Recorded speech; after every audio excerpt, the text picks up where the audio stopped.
क्या बीजेपी में कोई भ्रष्ट नेता है या नहीं है? समरीलाल जी, उन्होंने अपने घर पर ही हिंसा की है, शराब पीकर। RSPN न्यूज जो है वो ऐसे मुद्दे को रखता है जहाँ पे समाज को कुछ न कुछ प्रेरणा मिलती है।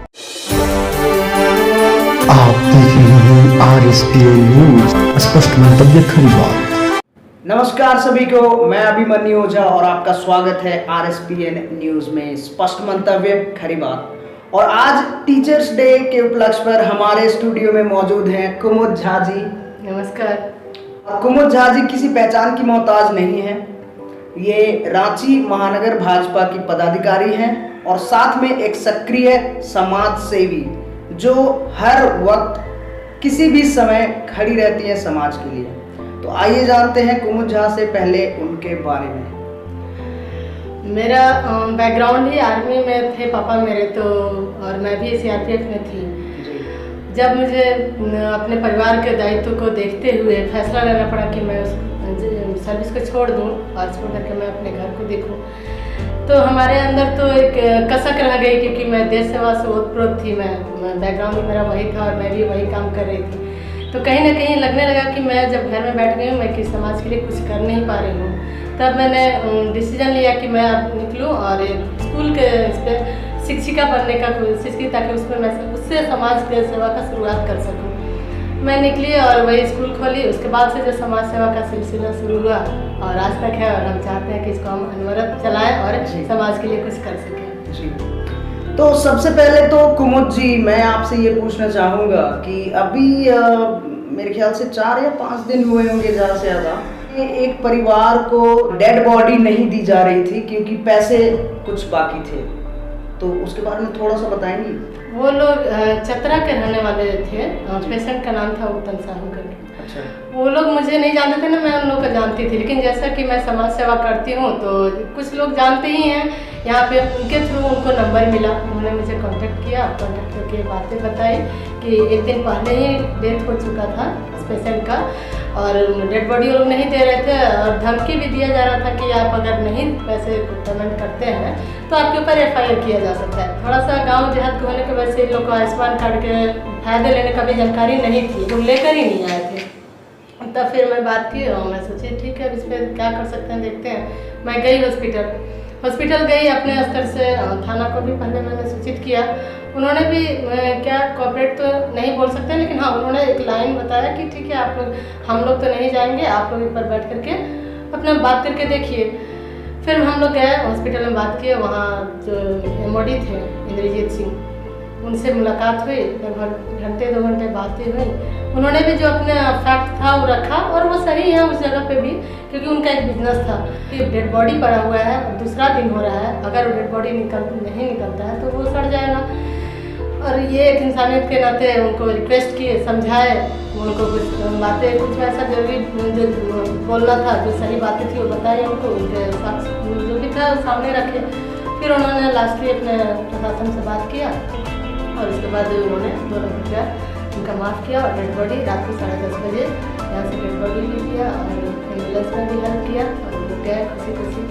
तो ये सब काम करके इतना संतुष्ट हुए जब यहाँ से वो लोग गए। और इस काम में बहुत बड़े बड़े नेताओं को भी उन लोगों ने फ़ोन किया था, लेकिन वो लोगों ने हाथ उठा दिया कि निजी हॉस्पिटल का मामला है, इसमें हम हाथ नहीं डालेंगे। लेकिन मेरा सोच यही है कि इंसानियत हर जगह अभी भी जिंदा है, पहल करने की ज़रूरत है।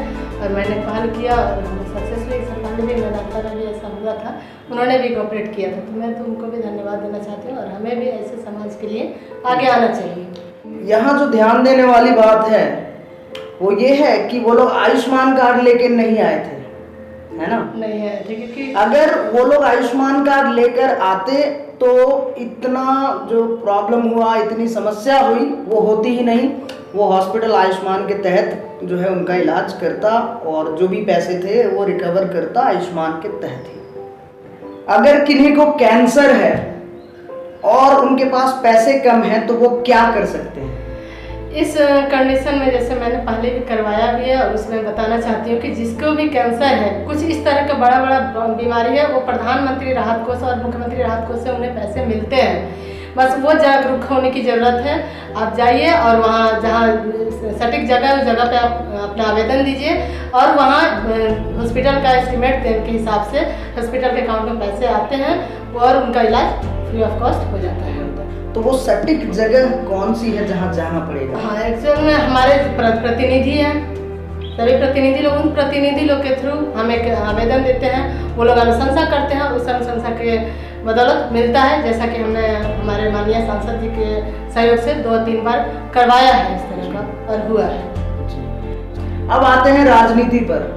आप भाजपा से जुड़ी हैं और भाजपा पर अभी जो केंद्र सरकार है उस पर कई सवाल खड़े हो रहे हैं। 50 लाख लोगों का रोजगार जो है चला गया इस कोरोना काल में। बहुत सारे लोग सिर्फ झारखंड में ही नहीं दूसरे राज्यों में आत्महत्याएं कर रहे हैं क्योंकि वो बेरोजगार हैं। तो इस पर आप क्या कहना चाहेंगे? सबसे पहली बात तो ये है कि जो कोरोना आया है प्राकृतिक आपदा है, जिसको सरकार या किसी बीजेपी से या किसी हमारे से लोगों से कोई संबंध नहीं है। ये तो ऊपर की कहर है जिसको हमको बर्दाश्त करना ही पड़ेगा। लेकिन इस आपदा में भी हमें एक लॉ दिखती है, वो है हमारे प्रधानमंत्री नरेंद्र मोदी के द्वारा बहुत सारी योजनाएं चलाई गई हैं। जैसा कि हम सारी योजनाओं का अगर डिटेल में बात करें तो यहाँ संभव नहीं है, लेकिन मैं एक छोटी सी बात बता रही हूँ। जैसे MSME के तहत लोन दिया जा रहा है। MSME वो मध्यम और लघु उद्योग के तहत जो आप अपना रोजगार खड़ा करें, और रोजगार की कमी नहीं है, रोजगार की कमी, हमें जागरूक होने की जरूरत है। हम जाएं उनके पास, बैंकों से हम लोन लें, हम आत्मनिर्भर बनने का कोशिश करें और साथ में लोगों को भी जोड़ें, तो हम उस रोजगार की जो कमी आई है उससे कहीं ज़्यादा हम आत्मनिर्भर हो सकते हैं और आगे बढ़ सकते हैं। इसलिए ये नहीं सोचना है कि रोजगार नहीं है, रोजगार तो है ही, लेकिन इसमें तो सब जो कोरोना में हुआ सबके साथ हुआ है। तो उस आपदा में हमको देखना है, हमें जो योजना है उसका लाभ उठाना है। और हम सबसे यही निवेदन करेंगे कि आप लोग सब रोजगार देने वाले बने, आप लोग स्टैंड लें। जिस तरह से हम देश में आप देख रहे हैं बहुत सारे जब ऐप्स बंद हुई, चाइनीज ऐप्स बंद हुई, तो उससे हमारे देश को फ़ायदा होगा, क्योंकि हमारे जो स्टूडेंट्स हैं, हमारे जो टेक्नीशियन हैं, वो लोग तरह तरह के ऐप्स ला रहे हैं। जैसा कि प्रधानमंत्री हर बार बोल रहे हैं कि आप हर क्षेत्र में आगे बढ़े, खिलौनों के क्षेत्र में, सब में आत्मनिर्भर बने। तो हम जो दूसरे देश में हम पैसा दे रहे थे वो हमारे ही देश में यूज होगा, तो हम कहीं ना कहीं उससे ज़्यादा रोजगार हम सृजन कर सकते हैं और हम अपने देश को विकसित कर सकते हैं। अच्छा कुमुद जी, ये तो चलिए आपकी बात सही है, आपकी ये बात बिल्कुल सही है कि हम अपने आप को रोजगार प्रदान कर सकते हैं, हम लघु उद्योग कर सकते हैं। मुख्यमंत्री की बहुत सारी योजनाएं हैं MSME, और मेरे ख्याल से अभी किसान क्रेडिट कार्ड भी आया हुआ है किसानों को भी लाभ पहुंचाने के लिए, किंतु ये सब धरातल पर क्यों नहीं दिखते? उसका वजह है कि हम लोग जागरूक नहीं है। जैसे जो जिनको इसकी ज़रूरत होती है, जो जिनके लिए सुविधाएं होती है, वो पूरी तरह से जागरूक नहीं है अभी भी। हम लोग हर क्षेत्र में ज़्यादा करके जागरूक करने की कोशिश कर रहे हैं, और भी बहुत लोग जो कर रहे हैं कोशिश, लेकिन फिर भी सब जन जन तक ये योजनाएं नहीं गई हैं, जिसके वजह से ये धरातल पर नहीं दिखती हैं। तो इसके लिए हम सभी समाज सेवियों से भी आग्रह करेंगे कि हर आदमी अपने क्षेत्र में कम से कम कोशिश करे कि हम 10 लोगों को भी जागरूक कर पाए, तो वो 10 लोग और 10 लोगों को जागरूक करेंगे, और इस तरह से जागरूकता जरूर आएगी। और सरकार भी अपने स्तर से कर ही रही है और आगे करती रही है। देखिए कुमुद जी हमेशा सकारात्मक रहती हैं, तो आप कभी भी कुमुद जी से कोई भी प्रश्न करेंगे, कोई भी समस्या लेकर आएंगे, तो कुमुद जी हमेशा सकारात्मक रहती हैं, हमेशा याद रहे आपको। तो मैं अगर कुछ सवाल भी कर रहा हूँ ऐसे जिसका जवाब नहीं है किन्हीं के पास, तो कुमुद जी जो है सकारात्मक जवाब दे रही हैं। चलिए अच्छी बात है, आप बीजेपी से हैं, तो मैं ये भी आपसे पूछना चाहूंगा कुमुद जी, क्या बीजेपी में कोई भ्रष्ट नेता है या नहीं? हम तो ये इतना ही जानते हैं कि जब हमारा शीर्ष नेतृत्व जो पाक साहब ईमानदार, और आज तक वैसा कोई नहीं हुआ है हमारे हिसाब से हमारे देश में, जो हमारे देश को विश्व गुरु बना सके, जब उसके नेतृत्व में हम काम कर रहे हैं, तो अगर जिसमें जो कमियां भी है वो भी अपने आप को कंट्रोल करके चलता है कि कहीं ऊपर से नेतृत्व हमें इसकी सजा न दे दे, तो हम ये नहीं बोलेंगे कि सभी लोग 100% पाक साफ है, लेकिन उनको होना पड़ता है क्योंकि हमारा नेतृत्व जो है इस वर्ल्ड में नंबर 1 पे है। तो इसी से मुझे याद आया, कल सुबह या शाम की एक खबर है कि जो कांके के विधायक हैं हमारे समरीलाल जी, उन्होंने अपने घर पर ही हिंसा की है, शराब पीकर मारपीट किया है अपने घर की महिलाओं के साथ, शायद पत्नी और बेटी दोनों के साथ। पहली बात तो मुझे इसकी जानकारी नहीं है, आपके थ्रू ही पता चली। अगर ऐसी बात है तो भी ये घरेलू चीज़ है। अब घर में क्या हुआ है वो घर का मैटर है, इस पे हम नहीं कुछ बोल सकते हैं। दोनों का मामला है, आपस में घर में सुलझाना चाहिए, उसमें हम क्या बोले। और समरीलाल जी ऐसे आदमी नहीं है जो बाहर में सबके साथ बहुत अच्छा है, बहुत अच्छा सभी महिलाओं को सम्मान देते हैं। तो उनके बारे में क्या घरेलू मैटर है उस पर हम ज़्यादा बोलना नहीं चाहेंगे। तो आपने देखा कि कितने सकारात्मक तरीके से जवाब भी मिला हमें इस बात का।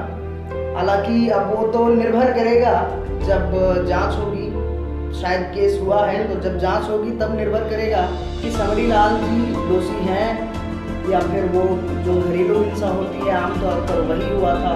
अगर दोषी हैं तो मैं तो कहूँगा कि उन्हें सजा होनी चाहिए। आप क्या कहते हैं? अगर दोषी हैं तब, लेकिन हमें पूर्ण विश्वास है कि समरीलाल जी ऐसा नहीं कर सकते, क्योंकि जो हम लोगों के साथ बाकी समाज के महिलाओं के साथ जो इतना लॉयल रहते हैं, इतना झुके हुए और इतना हम लोग को सम्मान से देखते हैं, वो अपने घर में कैसे कर सकते हैं। बहुत सारी बलात्कार की घटनाएं जो बढ़ रही हैं पूरे देश में, मेरे ख्याल से बहुत ज़्यादा बलात्कार की घटनाएं बढ़ रही हैं, और इसके लिए क्या कोई सख्त नियम आ सकता है? क्योंकि बलात्कारी आज के डेट में बलात्कार करने के बाद कुछ ना कुछ मतलब या तो जला देते हैं, मतलब एकदम घृणित कार्य कर रहे हैं, जला देना या फिर मतलब कुछ बुरी तरह से क्षतिग्रस्त कर देना अंग को। तो इस पर आपका क्या कहना है? कोई सख्त नियम आना चाहिए? निंदनीय और घृणित कार्य है ये जो भी करता है उसको तो हम पहले अपने स्तर पे हम बोलना चाहते हैं कि उसको तो पूरे समाज में पब्लिकली उसको ऐसा सजा दिया जाए ताकि अगला करने वाला फिर दोबारा सोचे, कोई सोचे कि हम ये करेंगे तो हमारे साथ क्या हो सकता है। ये छुपा हुआ कहीं उसको 10 साल ट्रायल के बाद सजा मिले, ऐसा नहीं होना चाहिए। तुरंत की तुरंत कार्रवाई होनी चाहिए। और जैसा कि आप देख रहे हैं, जब से भाजपा सरकार आई, पहले भी रेप होती थी, लेकिन इस तरह का ट्रायल करते करते कितना साल बीत जाता था।